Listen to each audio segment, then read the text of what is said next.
Hi hello മക്കളെ, അപ്പം എല്ലാവർക്കും എൻ്റെ ഈ കൊച്ചു യൂട്യൂബ് ചാനലിലേക്ക് സ്വാഗതം. എൻ്റെ ഈ വീഡിയോ ഫോളോ ചെയ്യാത്തവരും സപ്പോർട്ട് ചെയ്യാത്തവരും ഉണ്ടെങ്കിൽ ഒന്ന് സപ്പോർട്ട് ചെയ്തേക്കണേ. ശിവനും അഞ്ജുവും ഹരിയും ബാലൻ ആഗ്രഹിച്ചതുപോലെ ബിസിനസ്സിലേക്ക് തന്നെ ഇറങ്ങി. സ്വന്തമായി എന്തെങ്കിലുമൊക്കെ ചെയ്യണമെന്ന ഉറച്ച തീരുമാനത്തിലേക്കാണ് ഹരിയും ശിവനും. ബിസിനസ്സിലേക്ക് വീണ്ടും ഇറങ്ങുന്നതിൻ്റെ ഭാഗമായി ഇന്നലെ അഞ്ജുവും ശിവനും സൂസനെ ചെന്നു കണ്ടിരുന്നു. എന്നാൽ ബിസിനസ്സിലേക്ക് തൻ്റെ ജീവിത പങ്കാളിയെ ഇറക്കുന്നു എന്ന സൂചന നൽകിയാണ് സൂസൻ സംസാരിച്ചത്. അത് ചെറിയൊരു ആശയക്കുഴപ്പം ഉണ്ടാക്കിയിരുന്നു. എന്നാൽ ഇപ്പോൾ ശിവൻ ഒറ്റയ്ക്ക് മറ്റൊരു ബിസിനസ്സിലേക്ക് ഇറങ്ങാൻ ഒരുങ്ങുകയാണ്. അതിന് അടുത്ത പ്രശ്നമാകുമോ എന്നാണ് കാത്തിരുന്ന് കാണുന്നത്. താൻ പ്ലാൻ ചെയ്തതുപോലെ കാര്യങ്ങളെല്ലാം നടന്നു എന്ന സന്തോഷം ബാലൻ കടയിൽ വന്ന് സംസാരിക്കുന്നത് വരെ ആയിരുന്നു ഇന്നലത്തെ എപ്പിസോഡ്. അഞ്ജുവും ശിവനും ഒന്നിച്ചാണ്. അപ്പോൾ അവർ വിചാരിച്ച കാര്യങ്ങൾ നിയന്ത്രിക്കാനും നടത്താനും സാധിക്കും. പക്ഷെ ഹരിയുടെ കാര്യം അങ്ങനെയില്ല. ഹരി തനിച്ചാണ്. അതുകൊണ്ട് ഹരി പോലും അറിയാതെ സഹായിക്കണമെന്ന പ്ലാനിങ്ങിലാണ് ബാലൻ. അഞ്ജുവും ശിവനും വർക്ക് സൈറ്റിലെത്തിയല്ലോ. അപ്പോഴാണ് സൂസൻ ഒരു ബോംബ് ഇടുന്നത്.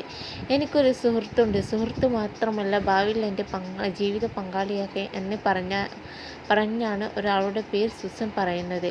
അതും പറഞ്ഞ് അവരെയും കുട്ടി സൂസൻ ചായ കുടിക്കാനായി വന്നു. ശിവനെയും അഞ്ജുവിനെയും ചെറുതായി ഒന്ന് പേടിപ്പിക്കാനുള്ള ശ്രമത്തിലായിരുന്നു സൂസൻ. ബിസിനസ്സിലേക്ക് ജീവിത പങ്കാളിയാകാൻ പോകുന്ന ആളും ഇറങ്ങുന്നു എന്നൊക്കെ പറഞ്ഞപ്പോൾ ആദ്യം അഞ്ജുവും ശിവനും ഒന്ന് നെട്ടി. എന്നാൽ പിന്നീട് കെട്ടാൻ പോകുന്ന ആളുടെ പേര് അപ്പോഴത്തേക്ക് സൂസൻ മാറ്റി പറഞ്ഞുപോയി. അതോടെ പറയുന്നത് കള്ളമാണെന്ന് അഞ്ജുവിന് മനസ്സിലായി.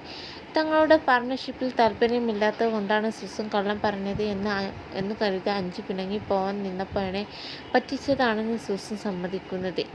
എങ്കിൽ പിന്നെ വീണ്ടും പഴയതുപോലെ ബിസിനസ്സിലേക്ക് ഇറങ്ങും എന്ന തീരുമാനത്തിലെത്തി. സജീവമായി കൂടെ തന്നെ ഉണ്ടാവും എന്ന് അഞ്ജു വാക്കു കൊടുത്തു. എന്നാൽ തൻ്റെ കാര്യത്തിൽ ആ ഉറപ്പില്ല എന്ന് ശിവൻ പറഞ്ഞു. സ്വന്തമായി എന്തെങ്കിലും ബിസിനസ് ചെയ്യാം, ഇത് അഞ്ജുവിൻ്റെ ബിസിനസ്സാണ്. അനിയന്മാരെ ഒന്നിനും കൊള്ളില്ല എന്നാണ് തമ്പി വെല്ലുവിളിച്ചത്.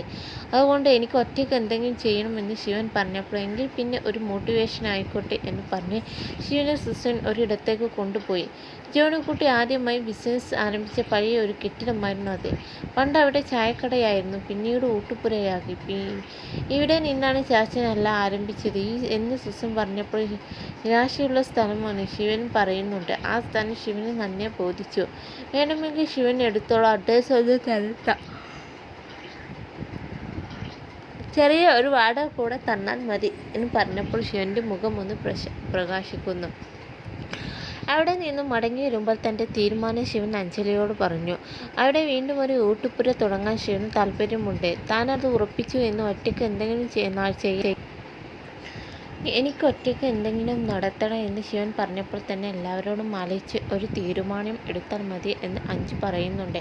ബാലേട്ടൻ സമ്മതിക്കാതിരിക്കില്ല, എന്നാലും ഇതിൽ നിന്ന് ഞാൻ പിന്മാറില്ല എന്ന് ശിവൻ ഉറച്ചു പറയുന്നു. ശങ്കരന്മാവനെ കണ്ടപ്പോഴും കുറച്ച് കഷ്ടപ്പാടുള്ള പണിയാണ്, എന്നാലും ലാഭം ഉണ്ടാക്കാൻ പറ്റും എന്നാണ് അഭിപ്രായം. ബാലനോട് ഇക്കാര്യം പറയണേ എന്ന് പറഞ്ഞപ്പോൾ അത് വേണ്ട എന്ന തീരുമാനത്തിൽ നിൽക്കുന്ന പോലെ ശിവനെ കാണിച്ചിട്ടാണ് ഇന്നത്തെ എപ്പിസോഡ് അവസാനിക്കുന്നത്. അതിനിടയിൽ ഹരി പുതിയ ബിസിനസ്സിന് വേണ്ടി ഓഫീസ് അന്വേഷിച്ച് അലയുകയാണ്. ഒരു ഓഫീസ് നോക്കിയതിന് ശേഷം വീട്ടിൽ തിരിച്ചെത്തി. വാടകയൊക്കെ കുറവാണ്, പക്ഷേ അഡ്വാൻസ് വലിയ ഒരു തുകയാണ് ആവശ്യപ്പെടുന്നത്. അതെങ്ങനെയെങ്കിലും ഒപ്പിക്കണം എന്ന് ഹരി പറഞ്ഞപ്പോൾ മഞ്ജിമയോട് കടം ചോദിച്ചുകൂടെ എന്ന് അപ്പു ചോദിക്കുന്നുണ്ട്. പക്ഷെ അതിൽ ഹരിക്ക് എന്തോ മടി ഉള്ളതുപോലെ. എന്നാലും ഞാൻ ആലോചിക്കട്ടെ ഒന്ന് പറയുന്നുണ്ട്. ശിവൻ ആ കട ഹരിക്ക് കൊടുത്തിരുന്നെങ്കിൽ എത്ര വലിയ സഹായകമായിരുന്നു.